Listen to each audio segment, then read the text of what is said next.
দেখুন, মানে আশা তারাই করেন যখন দয়ার দানের ব্যাপার থাকে। এটা কোনো দয়ার দান নয়। আশা আবার কি? আশা উনি সুপ্রিম কোর্টের রায়কে মানবেন কিনা সেটা মাননীয় মুখ্যমন্ত্রীকে ঠিক করতে হবে।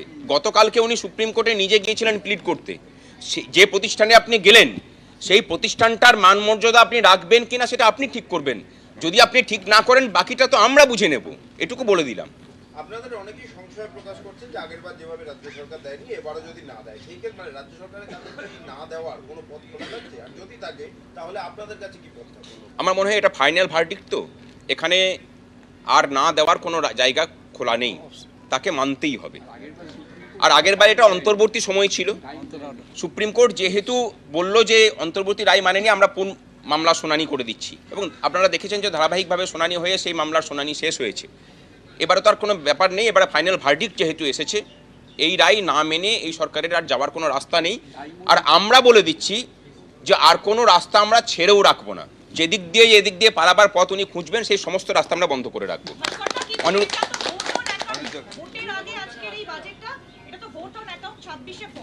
আজকে তো এটা বলা হতেই পারে যে যখন পূর্ণাঙ্গ বাজেট আমরা পেশ করব নির্বাচন হয়ে যাবার পর, তখন আমরা এই বিষয়টা নিয়ে ভাববো। এখন রাজ্যের কাছে টাকা নেই, এর সাথে কোনো সম্পর্ক নেই। রাজ্যের টাকা না থাকার কথা তো সুপ্রিম কোর্ট খণ্ডন করিয়ে দিয়েছে, সুতরাং এই কথা বলতেও পারবে না। আর মানে এই 31শে মার্চের মধ্যেই তো এই যে অস্থায়ী বাজেট, সেই অস্থায়ী বাজেটের কার্যকাল তো সেই সময়সীমার মধ্যেই থাকছে, সুতরাং তারপরে তো আর থাকছে না। সুতরাং এটুকু বলাই যায় এই সময়ের মধ্যে মানতে হবে।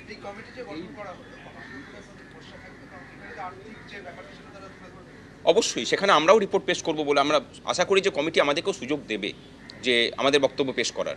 আমাদের কাছেও তথ্য আছে, সরকার কি তথ্য পেশ করলো তার সাথে আমাদের তথ্য তারা মিলিয়ে দেখুন। আমরা সরকারের কাছ থেকে নেওয়া তথ্যই পেশ করব, এবং কেন্দ্র সরকারের বিভিন্ন যে ডিপার্টমেন্ট আছে তাদের কাছ থেকে তথ্য কালেকশন করে আমরা তথ্যগুলোকে তাদের কাছে তুলে ধরবো। আমার মনে হয় না যে তারাও এরকম কিছু বলবেন যে রাজ্যের আর্থিক স্থিতি খুব খারাপ।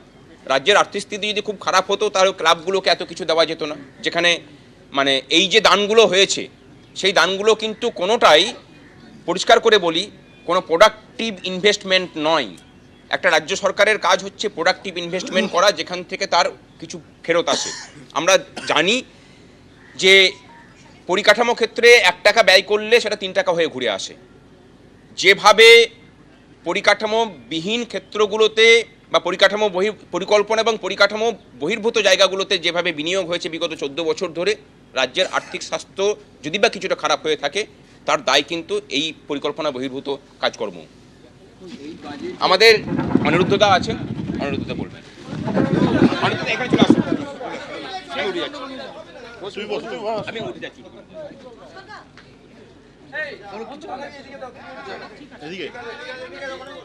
দেখতে পেলেন সংগ্রামী যৌথ মঞ্চের পক্ষ থেকে আহ্বায়ক ভাস্কর ঘোষ, তিনি